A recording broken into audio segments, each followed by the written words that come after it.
right, first tell me your name and your grade. Rachel Morris, 5th grade. Okay, and Rachel, tell me about your project here, your science project, and what it's about. What I did is I asked my neighbors if I could borrow their dogs, and we went and bought different dog crates, and we laid them out in 5 circles, which were about 2 feet apart from each other. Mm-hmm. We would take the dogs around on a leash and let them smell all the treats, and then we'd go back to the middle of the circle and let them go, and we'd see which dog treat they ate first. And then we'd mark down which dog treat that was until we found out which dog treat the dogs liked best. And you managed to place second place? Third. Third place.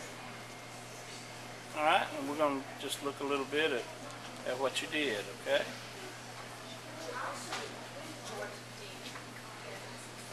And whose class are you in? Miss Blackwell's. Okay. Thank you. Okay, tell me your name and your grade. Grace Mitchell, 5th grade. Okay, and tell me about your project. Well, we got the 5 top brands of hand sanitizers, Germ-X, Purell, the Target brand, the Rite Aid brand, and the Bath & Body brand. And then we went and we tested them, we put them on Petri dishes with agar in them, and we and I rubbed them in my hands, and I swabbed all the different ones, and then we laid them out in the sun to see which one grew the most germs. And we did one, and Target ended up winning with it, and then we thought that Germ-X would, because usually Germ-X is the most popular, but Germ-X ended up getting second place. So the idea behind your project was to see which germ killer actually worked the best. Which hand sanitizer. And you won second place for this? I see your ribbon there. Outstanding. Thank you. All right, tell me your name and your grade. Ashton Scott, and I'm in 5th grade. All right, Ashton, tell me about your project.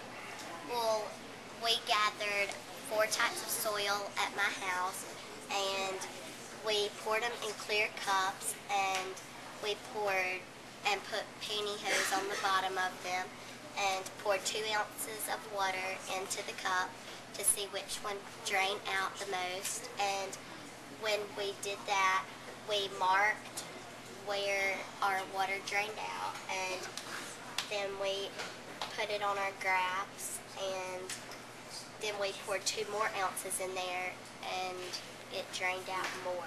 So that's mostly all. So the purpose of your experiment was to look at soil drainage? Yes, sir. Okay. And for that you won first place, right? Yes, sir. Very good job. Go. My project was about to see which paper airplane will fly the farthest, because it has a certain design of its own. So that way, each plane will just fly a different distance. And I tested them in the Ridgecrest Baptist Gym, where my church is. And I made my dart, my glider, and my stunt, and I decorated them neatly. And after that, we went in the gym, and I tried from 2 places: the upstairs balcony and the downstairs floor. But on one turn of my throws, I hit my sister in the face with a paper airplane. And then on the ground, I had better results than up in the air, so we used those. And there's a story behind my board, and from Ice Age to the Meltdown, because Eddie the Opossum thinks he can fly farthest, and the plane thinks it can fly farthest. So he gets shot from a tree, and he hits a tree, but the airplane flies. So basically it's an experiment of wing design.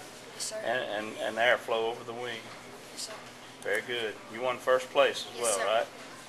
Move over just a little bit so we can see that first place trophy. All right.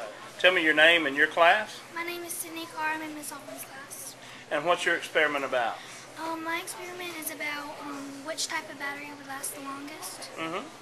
And I did many things to do this project. It was like really hard. Mm-hmm. And I gathered 4 Panasonic batteries and 4 Energizer and Duracell batteries, and I had 2 remote control cards and remotes.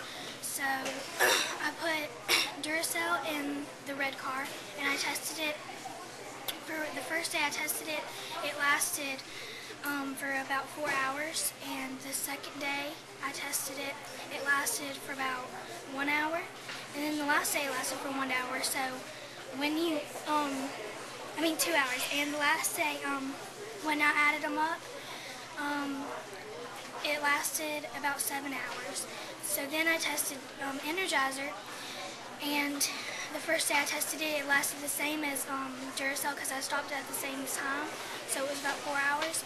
Then the second day I tested it for 1 hour, and then the last day I tested it for 2 hours, and then I added it up, and it lasted a little bit shorter than the Duracell, except about 7 hours, except lower.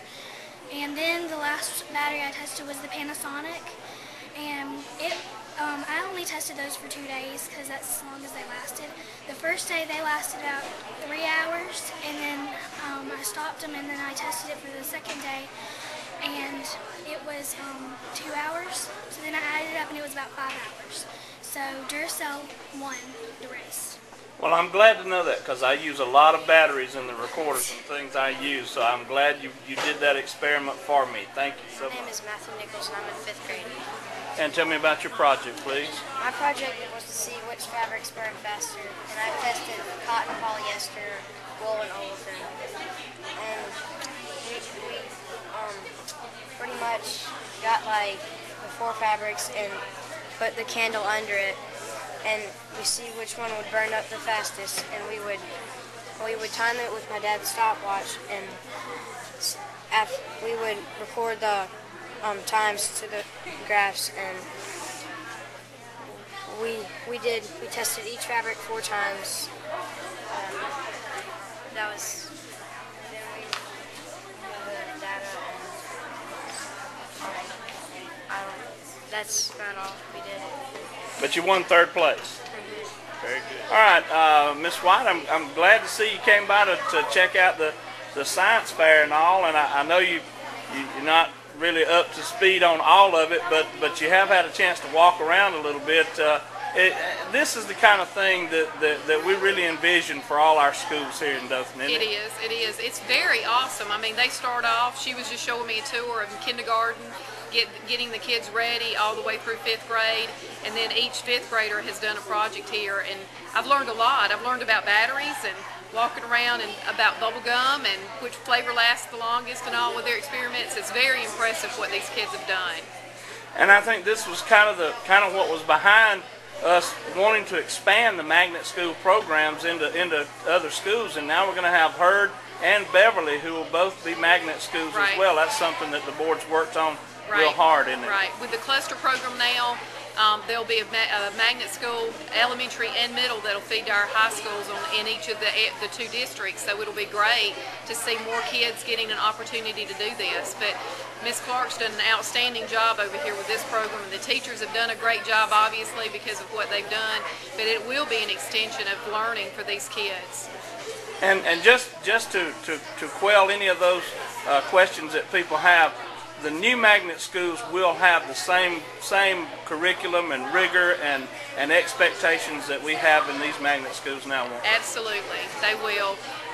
They've met with each other. They know what's being offered, and they will have the same programs. And but all 4 magnet schools, the elementary will mirror each other, and the middle school will mirror each other. Obviously, teachers will take off in directions just like this and do outstanding jobs, and that's what we expect. So I think it'll be wonderful to have additional programs like this in our system.